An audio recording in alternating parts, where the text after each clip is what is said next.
एका वकिलाच्या लेखणीनं त्याच्या कायद्याच्या आखणीनं आमच्या हक्काचं लेखन व माय मग कुणी नाही केलं भलं व माय अगं दिल्लीचं दालन फुलं व माय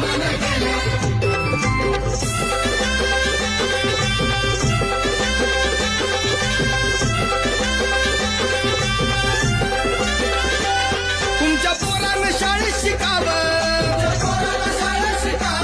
आशाला जारीला मुकावं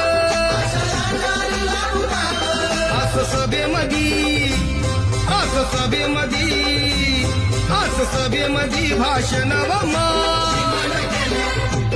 मग कुणी नाही केलं भलं